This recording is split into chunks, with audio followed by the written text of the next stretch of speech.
대만은 2060년 즈음에는 65세 이상 인구가 40.6%에 도달해 전 세계에서 가장 늙은 국가 중 하나가 된다는데요.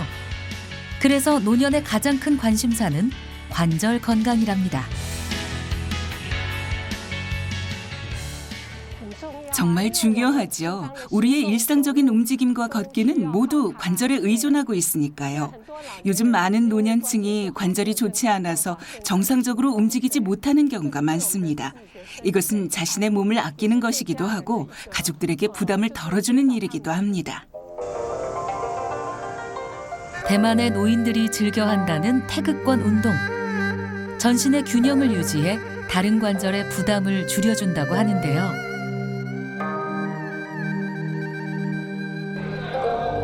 건강과 활력을 잡는 비법이었습니다. 제 무릎 상태가 좋지 않아서 퇴행성 관절염 4기 진단을 받았고 의사도 수술이 필요하다고 말했습니다. 그리고 인공관절로 교체해야 한다고 했지만 저는 이 운동을 통해 제 부족한 부분을 보완하고 싶습니다. 관절 건강의 또 다른 비밀을 찾아서 대만의 산림 지역으로 떠나봅니다. 숲이 우거져 있어 공기가 맑은 청정 지역에 도착했는데요. 이곳에선 아주 특별하고 귀한 존재를 만날 수 있습니다.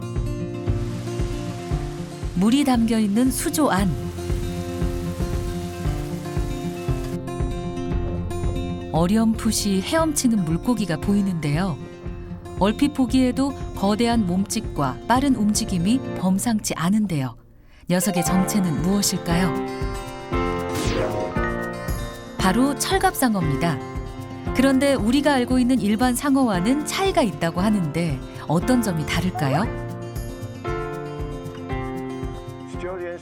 철갑상어는 실제로 상어와는 전혀 관련이 없는 어류로 상어는 연골 어류지만 철갑상어는 경골 어류에 속합니다.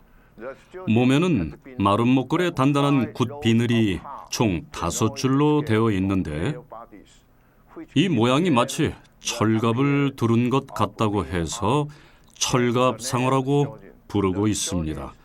수명은 평균 20년에서 30년, 최대 100년 넘게 생존합니다. 현존하는 경골 어류 중 가장 오래된 물고기라 일컫는 철갑상어.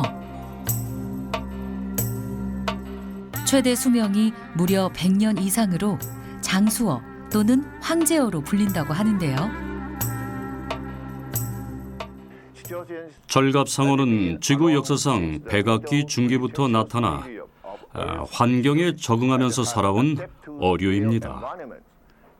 현존하는 생물체 중 가장 오래된 역사를 지닌 물고기로 옛 모습을 그대로 간직하고 있는 살아있는 화석 어류라고 할 수 있습니다.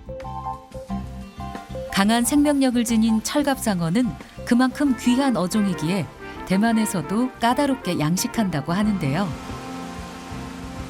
평지는 수온이 높아 산간 지역이나 저온 담수를 얻을 수 있는 소수의 지역에 국한되어 양식한다고 합니다. 이렇게 해서 벌써 3개월을 키웠어요. 3개월 된 겁니다. 환경에 예민한 철갑상어를 키우기 위해선 장소 선택부터 신중을 기울여야 하는데요. 다음으로 중요한 것은 수질과 수온입니다.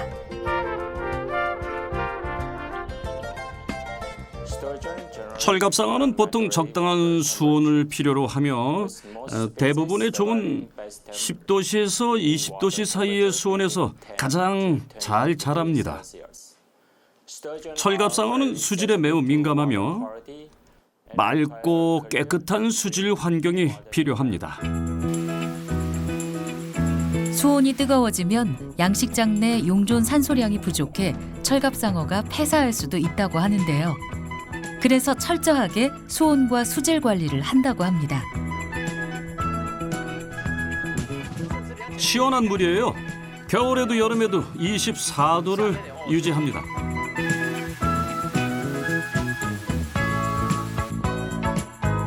이렇게 까다로운 환경에서 철갑상어를 3년 정도 키우면 그때부터 암수 구별이 가능하다고 하는데요. 보통 무게 20kg, 길이 1m가 넘는 크기의 성어로 성장하는 데는 7, 8년 정도 시간이 걸린다고 합니다. 오랜 시간과 노력에도 철갑상어의 인기가 높은 이유가 있다는데요. 그 답은 철갑상어 안에 숨어 있습니다. 단단한 철갑상어의 뼈를 견디며 100년이 넘는 시간 동안 헤엄칠 수 있게 해주는 원동력. 그 정체는 바로 연골입니다.